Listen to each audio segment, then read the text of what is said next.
From the WisconsinVegetableGardener.com, this is the Wisconsin Vegetable Gardener Podcast. Coming up on the program, we're going to talk all about canning. Do's, don'ts, what you need to know, what you don't need to know before getting started this season. Mike Novak with his environmental report, Where's the Bees? Your questions, our answers. And we got Mike Podlesney. He's all about gardening. He's a great gardening podcaster. All that and more coming up right now.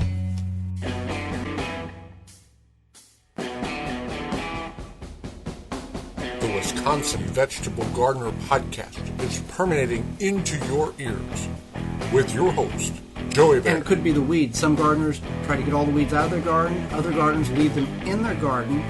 It's really a decision that you need to make. There's benefits to both sides of that. It's just something that you need to figure out what you want to do for your garden. And Holly Bear. Canning is a science. When you're canning, you want to make sure you follow the directions, follow the recipe, don't cut corners, don't replace things. It's crucial to you, your health, and your family. They're professional gardeners with full-time jobs, and they're on the air. Welcome to the Wisconsin Vegetable Gardener Podcast, a podcast for the health-conscious organic gardener worldwide. I am your host, Joey Bear. Beside me is my wife, co-host, best friend, and gardening partner, Holly Bear. Behind the TWVG microphone here in the WI Garden Media Studios in southeast Wisconsin. The information you're going to hear is important and vital to your garden. You just may have to tweak some of the dates and times you applied for your particular growing area. If you're tuning in for the very first time, we appreciate you. Welcome to the program. If you've been with us for all 24 episodes this year and last year, welcome back. You can go to our website, the WisconsinVegetableGardener.com, and find the podcast tab at the top of the page.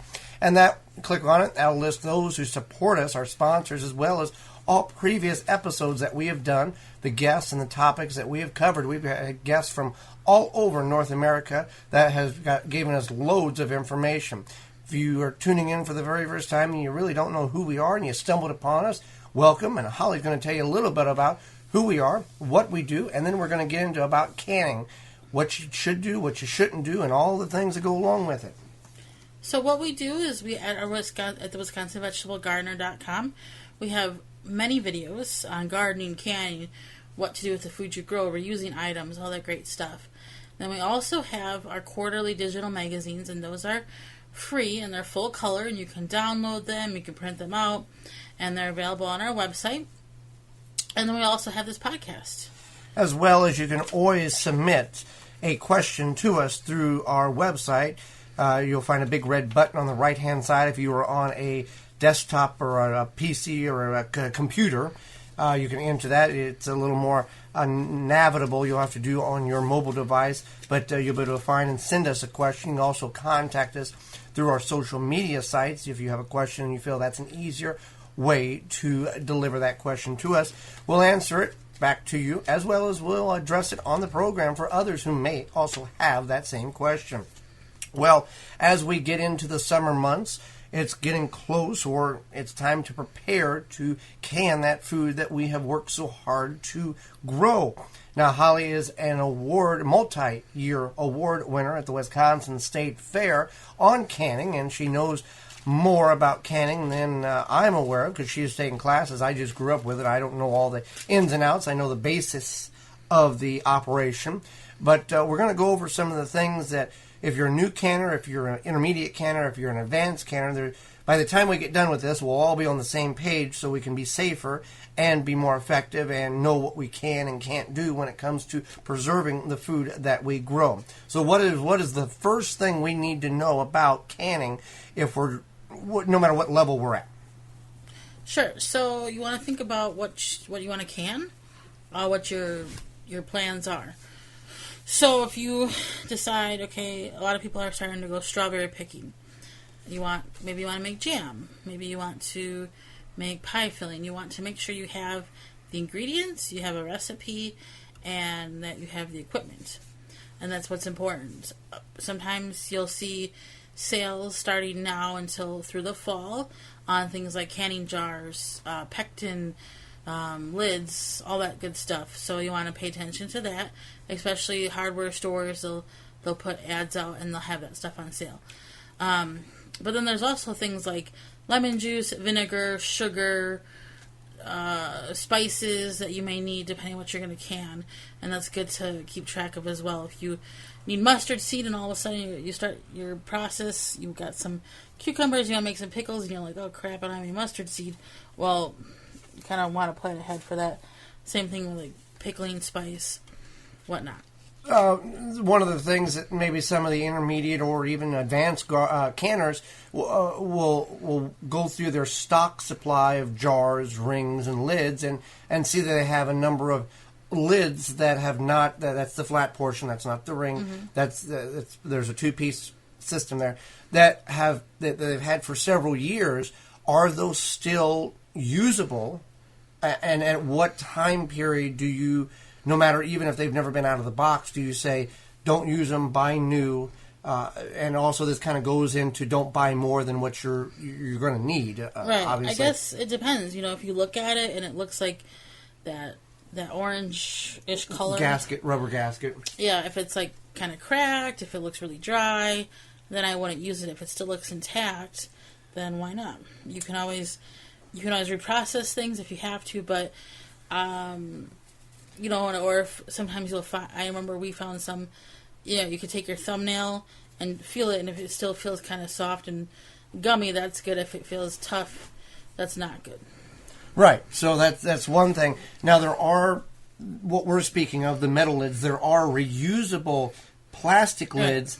But the gaskets are not reusable. You have to get new gaskets each year, which minimizes the throwaway or the recycle factor. Mm-hmm. But you just can't, you're not supposed to reuse lids over and over again, or use, let's say, an old pickle jar that fits on a canning jar and use that as a makeshift lid. Now, you can use jars for freezing. You can reuse those lids for freezing. Or dry storage, but not for the reprocessing, right? What size? We've got a number of different size jars. People have them: half-gallon, pint, half-pint, quart. What is the most commonly used? Or maybe if somebody's getting into this and they're going to go, "Hey, I'm going to go out and get some jars." What size should they get? And where are some of the best places that one can get jars at and feel very confident they got a good deal on? Sure. So you want to think about what you're going to can. If you're making jams and jellies, then you probably want half pints. There's a lot of jelly in a quart jar. Yeah, that's a lot of jelly in a quart jar. But if you got a family of 10, maybe you want all that jelly. Makes sense. Yeah, it makes sense. Or if you eat jelly every day, then why not? If you are making like syrups, things like that, again, you want to do like a half pint. If you're making salsa and maybe it's just one or two. If you're not going to eat all the salsa really quickly, then you do a pint. If you're canning spaghetti sauce, any sort of sauce-ish, that's a quart jar. Soup is a quart jar as well. Whole fruit, or whole or even sliced fruit, like peaches, tomatoes, pears, quart. You can use a quart jar. Pickles, most of the time people do quart jars. Same thing for like asparagus. Now, things like, you got to kind of think about, once you open this jar, obviously you can put it, if you have leftovers or whatever, you can put it in the fridge for a couple days, but if you, like Joey and I, we're not going to necessarily eat a whole pint of salsa in one sitting. Now, we'll eat a whole pint of peaches or pears, but not salsa. Right. So that's something to think about. Think about what you're going to eat. Or like, normally for us, spaghetti, we'll use about a quart jar. It just kind of depends. So does it make sense to go on the realm of I'll make 3 or 4 half pint pint jars versus 2 quart jars, just so if in the process of I may open 2, I may open 1, just so you don't have that quarter of a jar or half a jar left.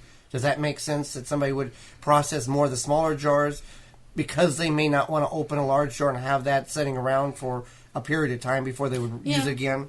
Yeah. Or sometimes the recipe will tell you. It'll say process in quart jars, process in pint jars. So then that's what you want to follow, especially if you're new. And so then think to yourself, okay, you can always go back and get more, and you can always look around at different things like rummage sales, Craigslist, all those places like that. But maybe. just not any glass jar No, is... you want to use mason jars. Right. And, yeah. So you can also find them at some grocery stores. You can find them at hardware stores. You can find them at home improvement stores like Menards. And each year that you can, the price goes down because you're not buying them. Right. If you spend $10 this year, next year technically you spent $5. The year after that you technically spent $2.50 because you're not buying the jar over and over again. When Joey and I started canning, our first jars we bought together were new, and I remember I was like, "Oh my goodness, how much does this cost?" And I wasn't like freaking out, but I was just like, you were very aware of the cost. I was very aware of the cost. But now that was like 5-6 years ago, and I couldn't even tell you how much we spent on those jars. And then we've also found some at rummage sales, and you may even have like a coworker or somebody at your church or a neighbor, family member who has probably a basement full of jars for all you know, and you could find out from them. So if this is a new hobby to you, don't be afraid to tell people, because you don't know, you might find somebody who's got a whole ton of jars somewhere. So now you went to a rummage sale, they had 80 jars, you decided to buy all of them because you figured you can get a better deal in bulk besides buying 5 or 6. Mm-hmm. And there's some quart jars and pint jars of the old blue style mixed in there. Let's say out of the 80 jars you have 10 or 15 blue ones because they just cleaned out the whole house from an elderly individual that passed away. Are those old blue jars, would you recommend canning in them or not? I would not. They probably are a little bit past their prime. So I wouldn't recommend canning in them. I would just put them on a shelf somewhere, pack them up somewhere, just hold on to them. You probably could try to sell them if you wanted to. We use ours for vases sometimes. They're just, I don't know, we have them on a shelf too because I like how they look. Now we're talking about the old style. There are new versions of this. Yeah, you can tell a difference. The new version looks more like a turquoise-ish blue, and then the old ones are a lighter blue. Well, let's get back to the size of jars, because I know people are going, well, what about the half-gallon jar? Can't I can tomatoes or peppers or whatever in those? Because Grandma and Grandpa did that years ago on the old homestead. Can you use half-gallon jars? Is it recommended to safely can and preserve in half-gallon jars? No. You can only do apple juice and grape juice in half-gallon jars safely. And that's courtesy of the United States Department of... the National Center for Home Food Preservation. Now, they put out rules not to annoy you, but to keep you alive. Yeah. So... Just because Aunt Velma did it in 1947 doesn't mean it was safe in 1947. Right. It was still as dangerous as it would be today, but they didn't know any better back then. So, keep that in mind. Right. So, yeah. What other things does a beginner canner, intermediate canner, what recommendations would you go with in finding recipes that are reliable for them to follow the directions? They just don't want to go digging through a cupboard or looking online at random canning recipes, do they? No, I would recommend a book. Better Homes and Gardens has one called You Can Can. There's a Ball Blue book. There's another book by Ball. It's a complete guide to home food preserving. You can find those. The National Center for Home Food Preservation has great recipes on their website. If you have a master canner in the area, you can ask them. You could contact your local extension office. They would be able to get in contact with that person.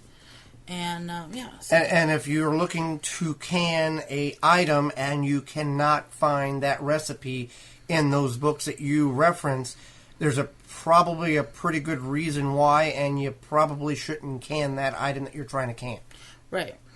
Okay. And what are some of the biggest mistakes that all levels of canners make that you've seen that people's emailed us with questions or that you have learned yourself? What are some of the mistakes that no matter what level of canner you are can occur, or you may just bypass and forget about and stuff happens? One thing that happens a lot of times is people will, like we broke a jar once because we were putting hot food into room temperature jars and then putting that into the canner, so the jar broke. So basically, just not thinking about certain steps a lot of times will cause problems. So if you get overconfident, rush, not pay attention, distracted. Rush is a big thing. You're like, I want to get this done. Blah, blah, That's blah. when bad things happen. That's when bad things happen. So I understand that. I understand the wanting to get stuff done and just be done. But at the same time, you're dealing with food that you're going to eat. So that's one thing to keep in mind. Another thing is doing questionable things. Okay, well, I'm going to make this pasta sauce, and I just happen to have a couple mushrooms laying around. I'm going to toss them in there. That's not good. You don't want to do that. Just follow the recipe. Even though some people do it, it's not because they're following a certified recipe through the home food preservation website. It's because they decided that they were going to make up their own little thing because they wanted to preserve fill in the blank. And somehow, fortunately, at this point in their life, they haven't killed themselves from getting botulism by canning irregular stuff. Just so you know, you're probably thinking, oh, nobody gets botulism anymore. That's not true. There was a case probably about a year ago in Colorado. Somebody brought a home canned item that they did not can properly, and people got botulism. So just, it's still out there. Just because it's 2016 doesn't mean you're not safe from it. So keep that in mind. So before we go to break and get Mike Novak in here, one more thing. In preserving the food, you've got a water bath canner, you've got a pressure canner, you can refrigerate can these items. Mm-hmm. Let's talk briefly about all three of those. What would be the easiest? What's the more advanced of the three? I wouldn't say one is easiest over the other. I think I started with water bath canning. That's what most people start with.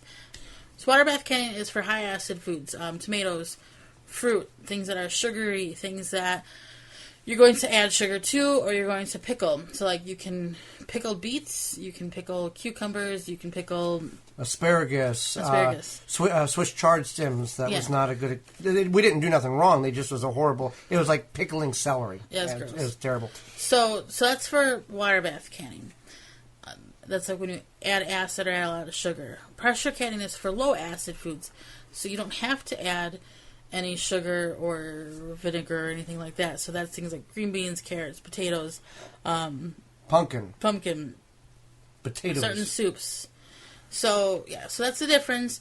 You'll know when you read the recipe; it'll tell you. And green beans used to be able to water bath green beans. Now that has changed. Pressure canning is what is recommended for that. Mm-hmm. Real quick about refrigerator. Obviously, pressure canning, water bath canning, prolonged life of storage, refrigerator pickling. You can't can those low-acid items in the refrigerator, but you can pickle items, but they have a much shorter shelf life. Right. They're usually a couple months at that point, but a lot of people like to do that. They like the really super fresh pickles that you can refrigerate or pickle.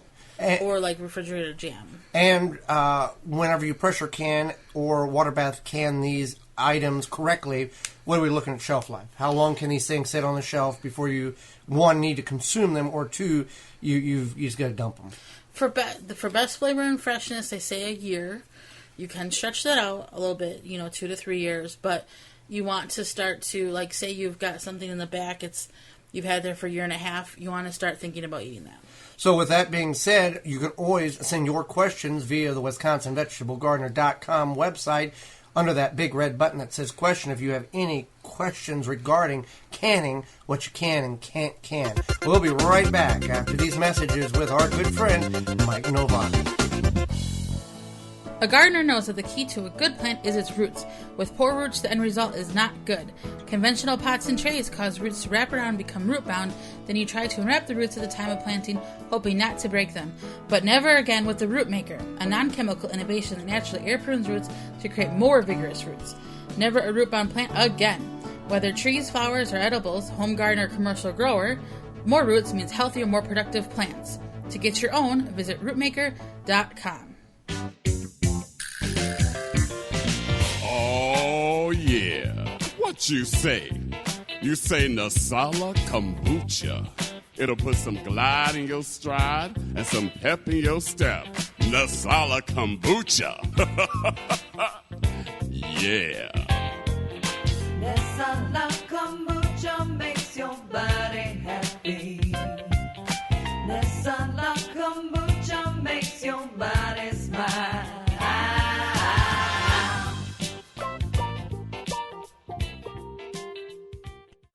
At dollarseed.com, all of our seeds are only $1 a pack. And we have online resources that teach you all about the rewarding hobby of growing your own plants, flowers, herbs, and vegetables. Imagine the joy you'll feel when your children actually help you harvest your first garden crop, or the pride of knowing you'll never need a florist again. Visit dollarseed.com and grow a little magic of your own for just $1. Dollarseed.com. What could be healthier? Now back to two environmentally conscious organic gardeners. If you spray chemicals on your garden to get rid of those bad bugs, those chemicals are not, they don't just kill the bad bugs, they kill all the bugs in your garden. And without having a balanced ecosystem, your plants in your particular growing zone can suffer. Joey and Holly Baird. Welcome back to the program. If you want to go and check out our sponsors, you can view them at the WisconsinVegetableGardener.com. You can go ahead and check them out and support them as they support us. Well, let's go to the Windy City and bring in our regular appearance by Mr. Mike Novak. Mike Novak brings us our environmental report each and every program, and he sounds pretty professional by doing it, too. So Mike's going to talk about what is happening to our bees. And here is Mike Novak. And now to a man who's not afraid to tell you what you need to do to keep the planet he lives on clean. Take your food scraps out to your compost pile. Screw in a compact fluorescent light bulb. Turn on a window fan instead of an air conditioner. Low flow, baby. Shower heads and toilets. Take one napkin at Starbucks instead of 6. Mike Novak. Welcome to another installment of the Wisconsin Vegetable Gardener Environmental Report. I'm Mike Novak, and you can hear me live each Sunday morning from 9 to 11 a.m. Central Time on Q4 Radio, which streams at www.QUE4.org. You can also get my podcasts online at mikenovak.net. Now, unless you've been hiding under a rock, like a roly-poly, you know that the last decade has not been particularly kind to our honeybees. Something that was originally called colony collapse disorder, or CCD, has now seemed to morph into a chronic problem where each spring we hold our collective breath and wait to see how many bees made it through the winter. This year, we barely had time to exhale when we were told that American beekeepers lost about 44% of their colonies between April of 2015 and April of 2016, given that beekeepers collectively say that they can successfully sustain roughly an 18 or 19% loss and stay in business, and given that pollination is responsible for about $15 billion with a B dollars of our food economy, this cannot be a good development. It's important to note that we're talking about managed colonies of European honeybees. Those bees, or Apis mellifera, are not native to North America. As for native bees and pollinators, we really can't say how they're doing because we don't really have any numbers about those insects. We know they're out there, bumblebees and mason bees and the roughly 4,000 native North American bees, but because they're not in managed colonies like Apis mellifera, we don't have numbers, which, as I can tell you, makes bee counters, a little nervous. Meanwhile, why exactly are we losing our honeybees? If you come up with the answer, you might make a lot of money.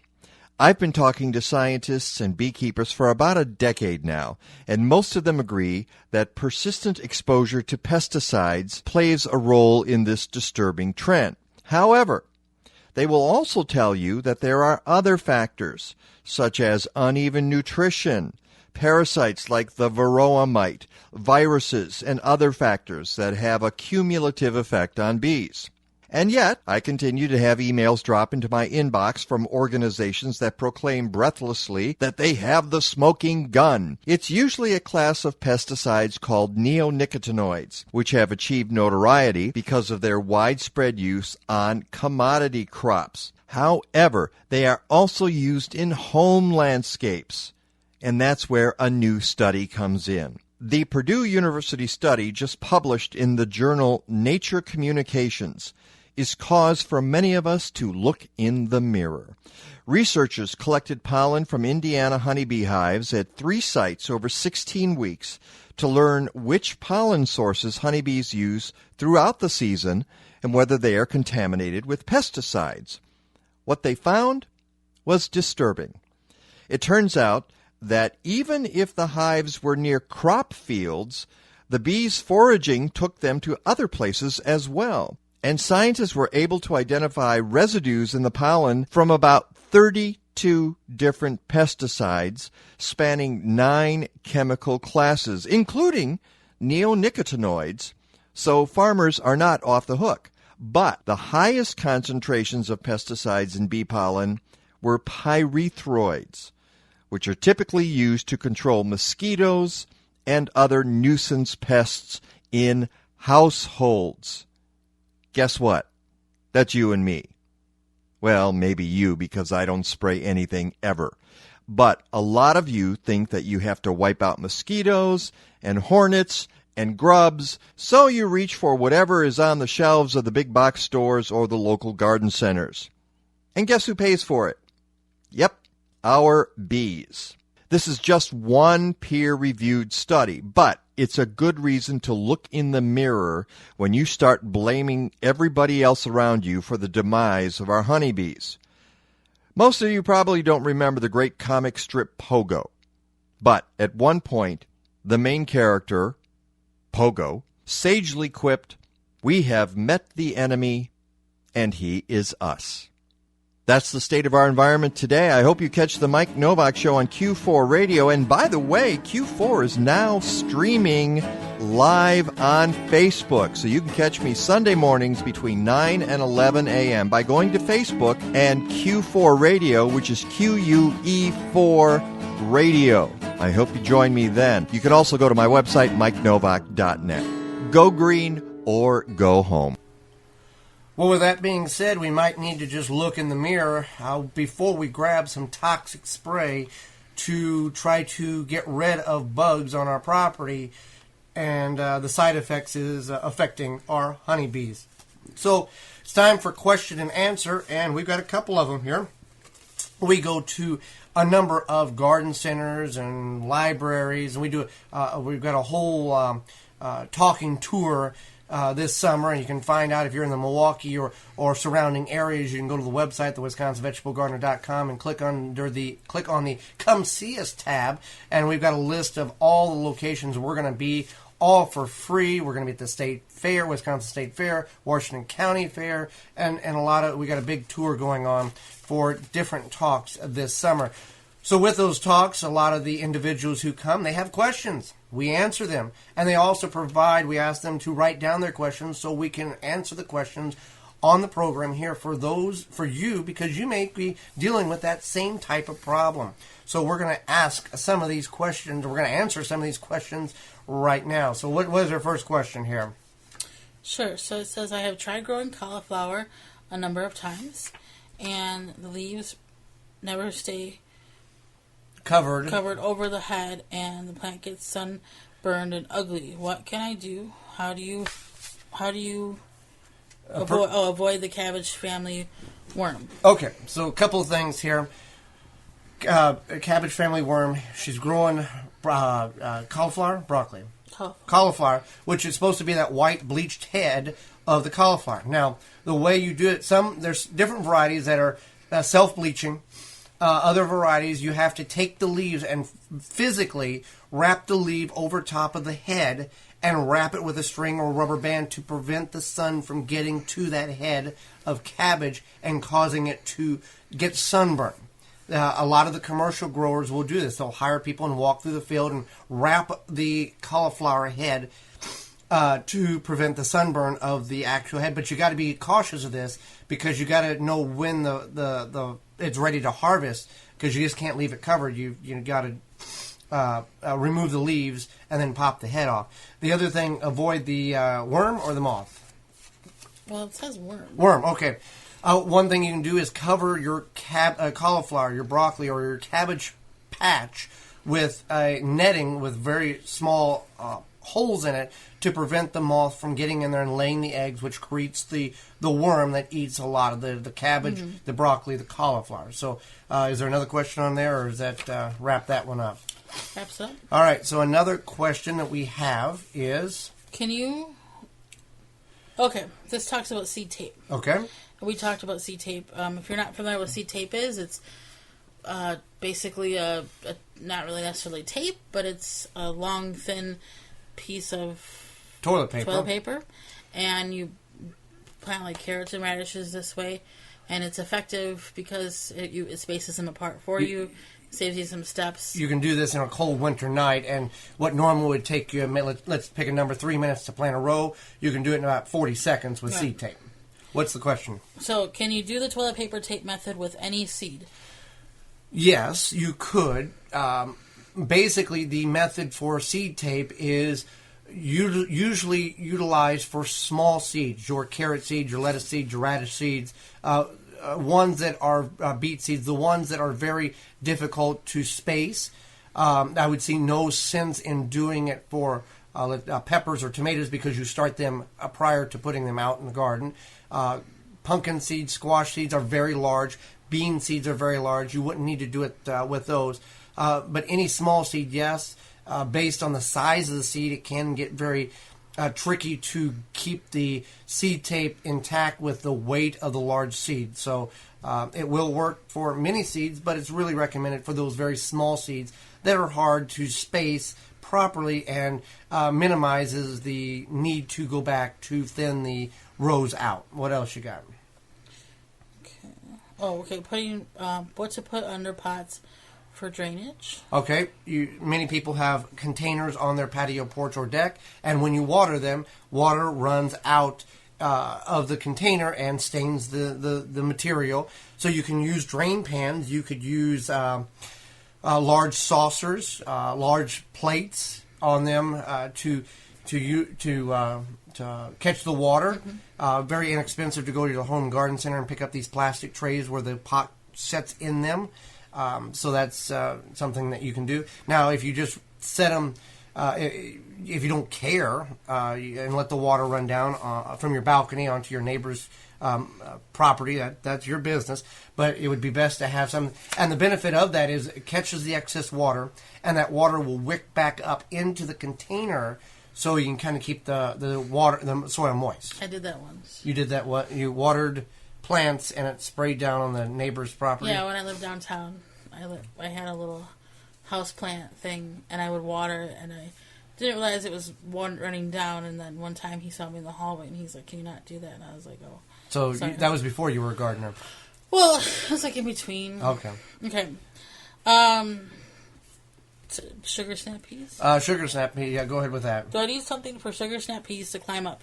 It's best for them. They like to climb, and it helps get them off the ground. It helps them grow, and it's easy to find them. And sugar snap peas become very heavily weighted when they have their pea pods developed on the plant, and without a structure, they will fall over and snap the stem or pinch the stem, and they will die.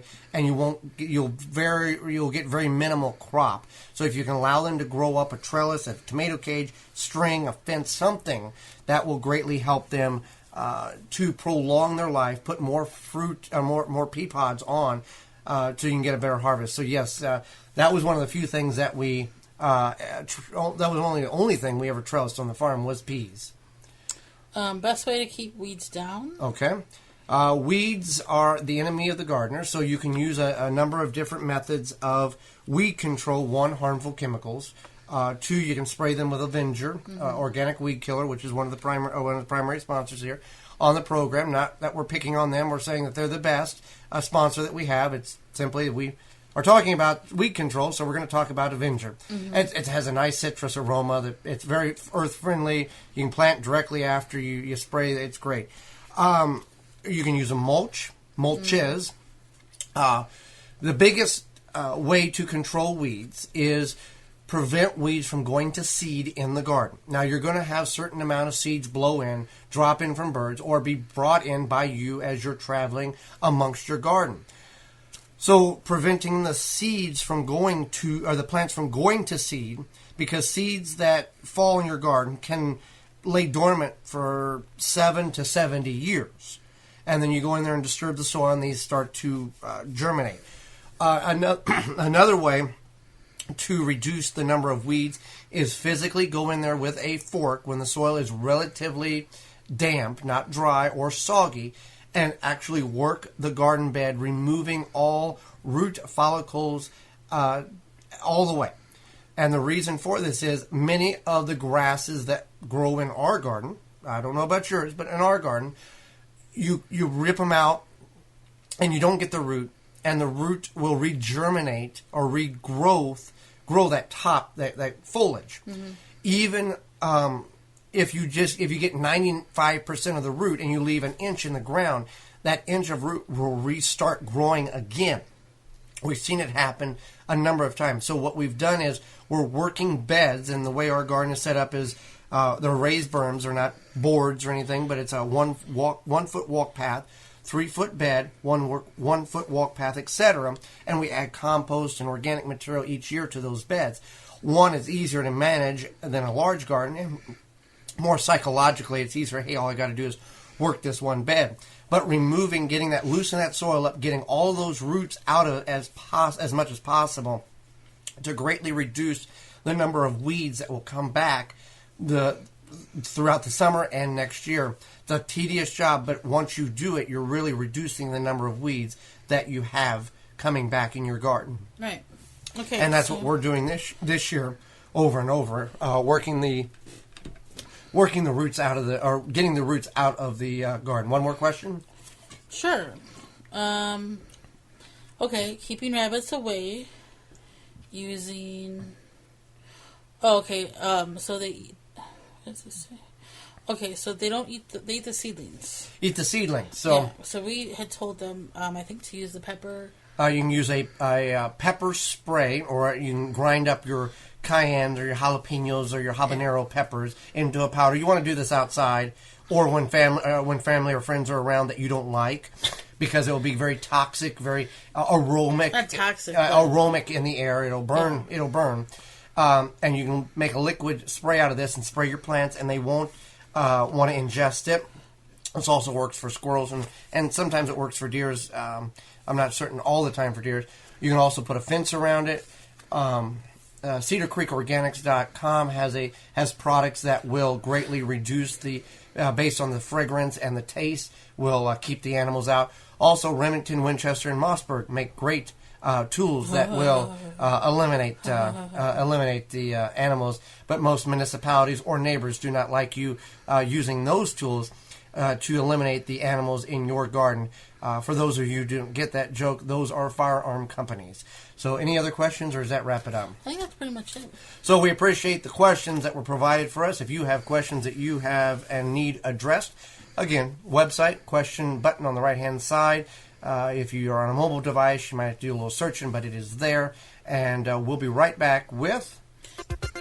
We're going to have Mike Podlesney, popular gardening podcaster.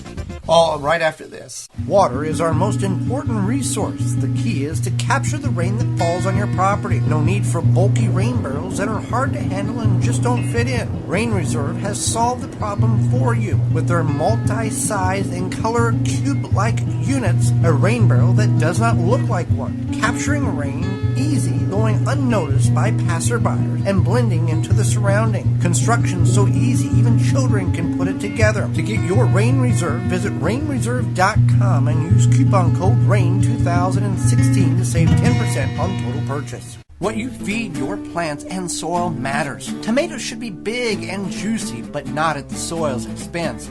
Age-olds grow, bloom, kelp, and fish and seaweed. Reliable fertilizers. Gardens by supplying the plants and the soil with fast-acting nutrients and natural ingredients to create delicious plants and healthy soil. If you desire juicy tomatoes and healthy soil to grow them in, visit ageold.com for more information on Age Old and our suppliers. You want your next raised beds to be easy, functional, and beautiful? The Embrace helps you create the garden you've always wanted. Finally, raised beds that everyone can assemble and enjoy. No tools needed. Just slide any lumber into the Embrace corner, fill with your favorite soil mix, and you're ready to plant. Made from 100% recycled steel right here in the USA. And a portion of every sale helps to build school and community gardens all across the country. Let the Embrace help you create your next raised bed. Grow beautifully with the Embrace. Available at local garden centers and online at artofthegarden.net. Hey there, this is Hugh Richards from the YouTube channel Hugh's Nursery, which teaches you how you can grow organic vegetables cheaply and easily at home. You're currently listening to Joey and Holly Baird on the Wisconsin Vegetable Gardener podcast. Welcome back to the program. If you want to find out more information about the sponsors you've just heard and our entire sponsor lineup, you can find that at our website, thewisconsinvegetablegardener.com. Well, Holly, let's go up to New Jersey and talk with a fellow podcaster, author, and gardener. All right, so Mike Podlesney is the author of The Vegetable Gardening for the Average Person, a guide to vegetable gardening for the rest of us. He's also the moderator for the largest gardening Facebook page and the creator of the Seeds of the Month Club. He's been a gardener since he was a kid, a span of over about 30 years. Welcome to the podcast, Mike. Thanks for having me on, guys. I really appreciate it.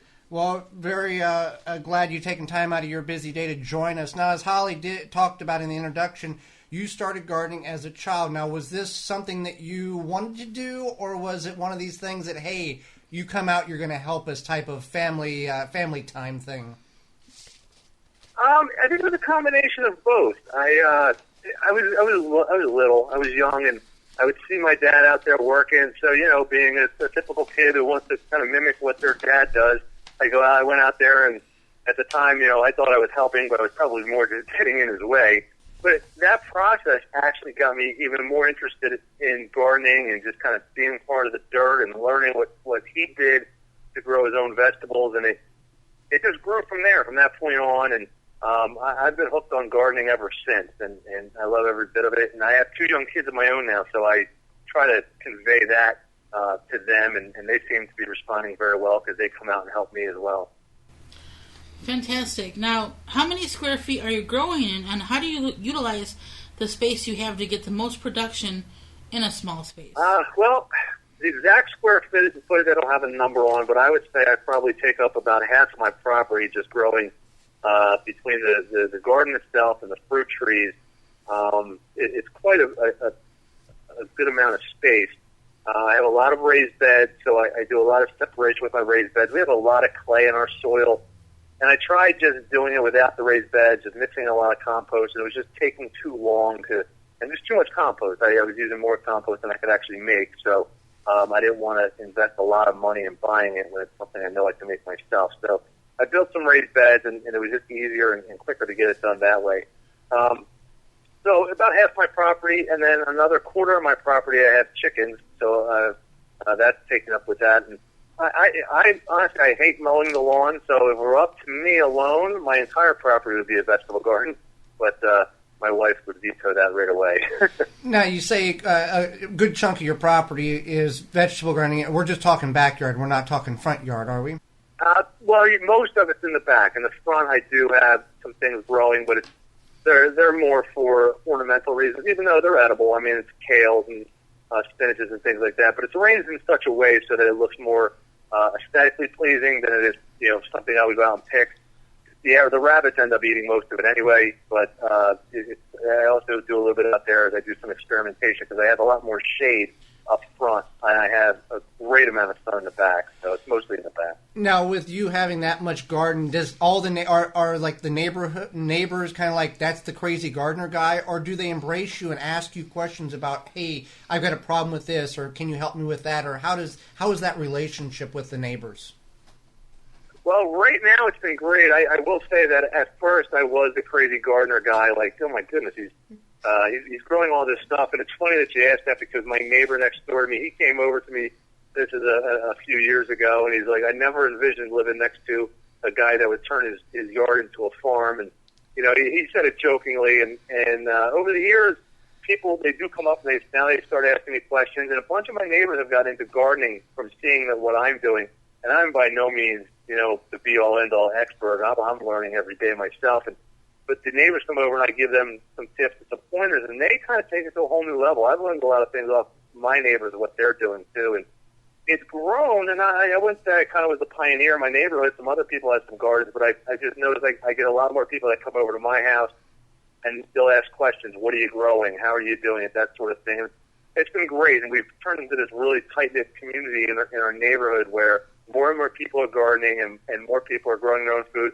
And another good part about that is I have neighbors, they'll grow, you know, let's say cucumbers and no tomatoes, and another neighbor will grow tomatoes and no cucumbers, and everybody swaps. And this way you can try different things, and because some people do have limited space that they can garden in. So that's been a real positive with the whole process as well. Great. Now, you have 2 sons, and since you had grown up gardening, are they interested in gardening? Do you get them interested in gardening? Are they curious at all, or how do you get them involved? Yeah, I mean, they're not as serious as I am, but they, you know, they do some. I've kind of taken it to a new level with not only gardening, but podcasting and, you know, writing a book and all that. So I've taken it to a whole new level than what they would do. But I absolutely kind of enjoy that way. And they're more like the reserve gardeners who just, you know, want to grow some things and just kind of do their own thing. Now, you brought up the podcasting, and you've got a tremendous following on the Facebook page. Let's talk about the podcasting. Many people do podcasting. Some do very well. Some do it for fun, and others, you know, let's be honest, are not very good at it. You're very successful at it. What got you into the podcasting world? What inspired you? What was your vision going into it, or did you even have a vision? You know, that's a good question, Joe. I had a vision of I wanted to put information out there on gardening that I would consider the advice that I would use in my own garden. And when it first started, if you go back to the early episodes of my podcast, it's basically just me speaking, just some tips and tricks and things like that. And then a couple of people had mentioned, you know, you should probably do some interviews. And then I started interviewing some people, just, you know, what you guys do on your show.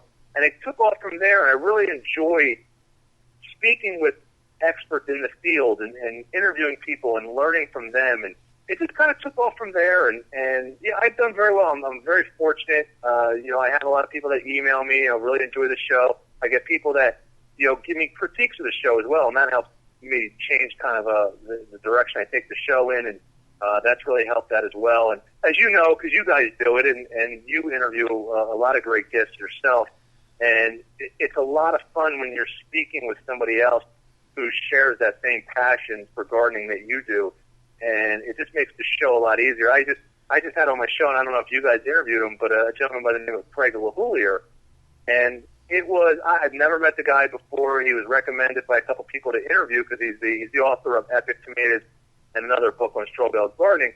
And when I was talking to him, it felt like I knew him my whole life. Like, it was that kind of conversation. And it's conversations like that just kind of, you know, keep me wanting to do this every week. It's just I'm very passionate about it.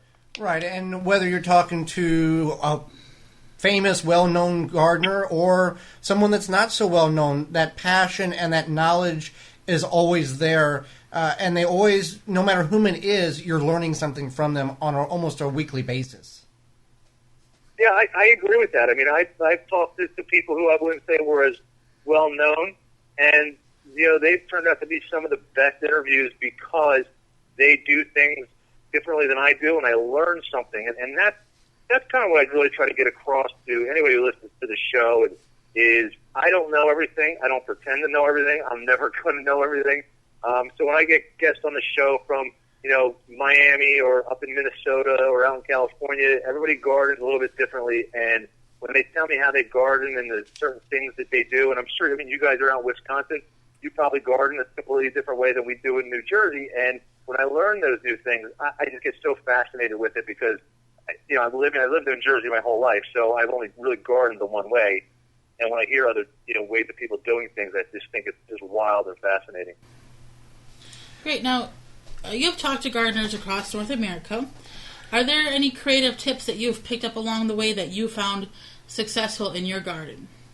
There was I interviewed a gentleman by the name of Joe Lample. I don't know if you guys are familiar with him. Yeah.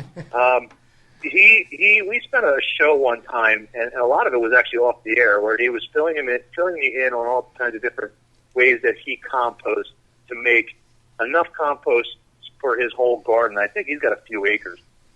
And so I use a lot of those techniques with the composting that he gave. Just different ways to set up the bins and moving it and turning it. And after you hear it, you're like, oh, okay, well, that makes sense. But I wasn't really thinking kind of that mindset. I was, at the time, more of a composter. I just throw my stuff in a pile and, turn it over once in a while. But he kind of gave me like this series of where you kind of do it in stages.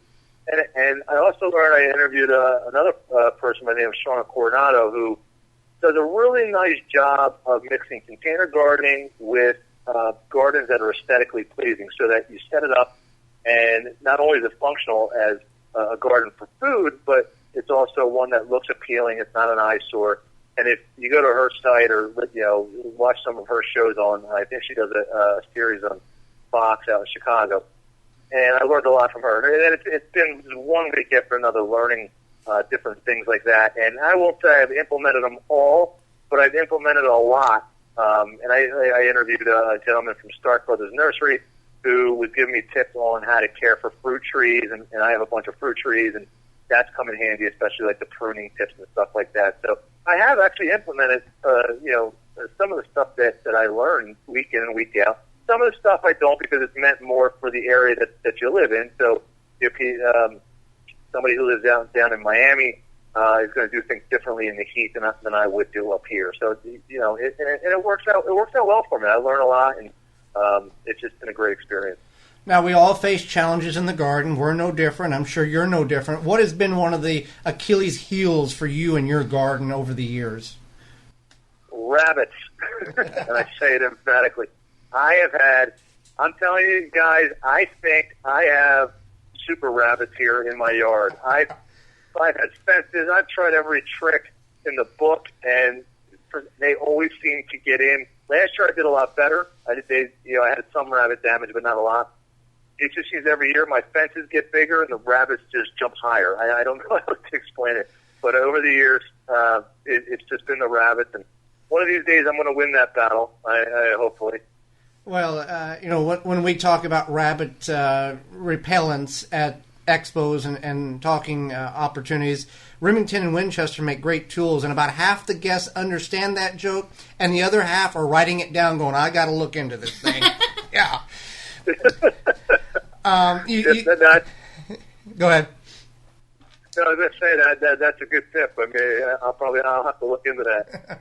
Now, you said you've got chickens now. Was this something that you have wanted to do for a while? And is it like gardening? It's one of these things that you just continually learn and learn and learn. And what was some of the initial beginning, problems you had faced with chickens? Yeah, the chickens is something I've been wanting to do for quite some time. And it was something that my wife really didn't want to do. And I actually just took the plunge. I went out and I bought little chicks and decided I was going to do it. So the early part was, and I had no experience other than reading a couple of books, maybe talking to some people that had chickens. And so the early part of the challenges were, okay, now I have these baby chicks. What do I do? How do I take care of them? And so I had to learn real quick. The learning curve was fast. So we have the agricultural stores near us are called Agways, and so I would go over there and I would bend that guy's ear for a while, and he would tell me certain things to do. So I learned that. Then the next challenge was, well, they're going to need a place to live, so I had to build a coop. I looked at either buying one, and they were very expensive, and I went online, I downloaded some plans, and I ended up building it myself, which, I'm not a Mr. Construction, but I did a pretty decent job. I mean, it's holding up over 3 years now. So, and then I had to fence in an area because we have a lot of hawks around here, and the last thing I wanted to do was get these chicks and then have them get picked off by hawks one by one. So those were the early goings. Once I got everything settled in and I started learning different things, and it just became almost second nature. You kind of just, it's like taking care of a pet almost. I mean, it's a little bit more involved in that, but you have to make sure they have water and they have food, and you're keeping the coop clean and whatnot. And at first it was a lot of work because I wasn't used to it, but now I've kind of settled into a routine, and it's worked out really well. I have six hens, and right now they're actually, the show's being recorded at a good time because we're getting a ton of eggs right now. So it's been great. I wouldn't change anything. I think I picked the best breed after I did my research for our area. It's working really well for us. Great. No, we want to thank you for coming on the program today, Mike. And also, where can people find you if they want to find your podcast or your Facebook page? What's the best way for them to find you? The best way to get a hold of me is going to the website. It's averagepersongardening.com. And the podcast, you'll see the link up there. It'll be for a podcast. But if you just want to go there directly, it's averagepersongardening.com/podcast. I do have a contact page. Feel free to email me. We have a Facebook page that you mentioned a couple of times. We have a little over 250,000 followers on the Facebook page, and I can't respond to everybody. I mean, I'm getting thousands of posts up there a day, but I do go monitor it and try to respond, as best I can. But if you have any direct questions for me or want to learn more, the best way of what we do, the best way to do that is go right to the contact page, and you can send me an email directly, and I do answer all my emails personally. So feel free to email me. Well, thank you, Mike, very much for coming on the program and sharing your knowledge and some of the information that you have on podcasting, chickens, and gardening up there in New Jersey. Well, thank you very much, guys, for having me on. I appreciate it. Have a good gardening season in Wisconsin. Thank you, and we'll be right back after this.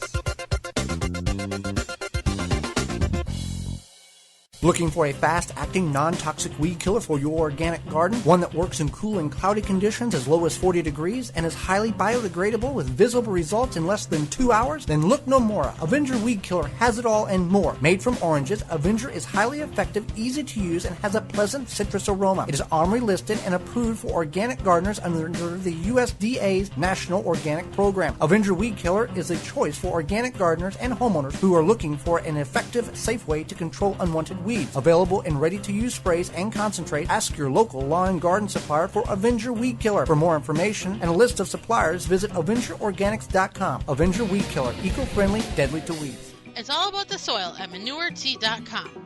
With their grass-fed, antibiotic, and growth hormone-free cattle and horses, owner Annie Haven puts the quality in her premium soil conditioner. 100% organic and natural, whether feeding your flowers or veggies, indoors or out, you can grow organically with confidence. To purchase authentic Haven brand Manure Tea, small orders or large, go to ManureT.com. Always free shipping. If you could double the life of your raised bed boxes by sealing the wood with a non-toxic wood preservative, would you? Well, now you can with a clear, penetrating product called Internal Wood Stabilizer. It's 100% non-toxic and easy to apply. Seal your bare, untreated wood surfaces, even chicken coops, by spraying Internal Wood Stabilizer. It's invisible, seals the wood from the inside out, and never wears off. Recommended by organic gardening experts. Internal Wood Stabilizer. Check it out at timberprocoatings.com. Hi, this is Nikki Jabor, author of The Year-Round Vegetable Gardener and Groundbreaking Food Gardens, which you can find at nikkijabor.com. And you're listening to Joey and Holly Baird on the Wisconsin Vegetable Gardener Podcast. Welcome back to the program. If you'd like to find out more information about the sponsors you've just heard, our entire sponsor lineup, they're great people, great companies, and they appreciate what you do for them and what they do for us. Find their information on our website underneath the podcast tab, as well as their links are in the show notes below. Well, we got one more thing before we get out of here. We've got Gardening in 2 Minutes. Gardening in 2 Minutes is an audio production that Holly and I produce on a weekly basis for a couple of radio programs and a handful of podcasts. If you'd like Gardening in 2 Minutes on your particular program, contact us through the website.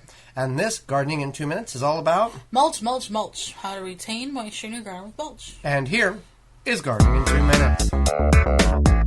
This is Gardening in 2 Minutes. One of the ways that you can save water in your garden is by utilizing free resources that you already have on your property and using them as mulch. Mulch is a great way to keep the water in. One thing you can use is leaves. We collect ours in the fall. We collect all around our yard. Sometimes if the neighbor has some, we'll collect leaves and we just put a sprinkling of leaves over each one of our garden areas, and that helps retain a lot of the moisture. You can use dry grass clippings that you're currently mowing from your yard. You want to make sure they're dry, so if you bag them, put them on a pavement to let them dry, or let them dry on walk paths in your garden and utilize them around your plants. Two things you want to keep in mind when utilizing dry grass clippings as mulch is, one, make sure you cut your grass to where there's no seed pods on the grass blades that you would be bringing into the garden. You're just adding seeds to the garden, and you're going against what you're trying to do is having a weed-free garden, as well as make sure your yard hasn't been treated with any chemicals, because that will retain in the grass clippings, and you'll introduce that into your garden, which can be very detrimental to the vegetables that you're growing. You can also use shredded paper. While this might not be the most attractive looking mulch, if you have a shredder and you have the paper that you shred, you can definitely use it.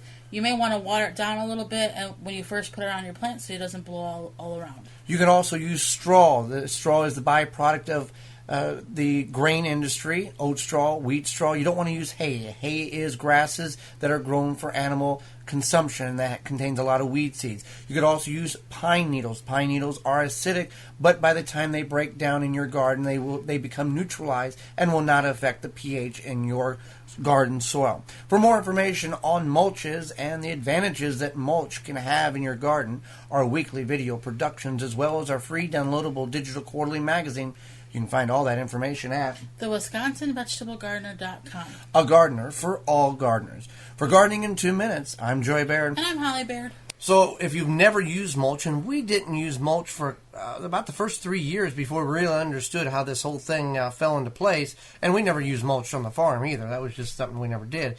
It's something you want to look into. A lot of good information, a lot of free resources that you can utilize, and it really helps retain the moisture in addition to using an irrigation system. Well, that will wrap it up for the program. We greatly appreciate you taking time out of your day to download the program, share it with your friends, and we hope you take away something. And again, if you're questioning about what to can, it's probably best that you don't do it, or you get some information before you go in and make a mistake or hurt yourself.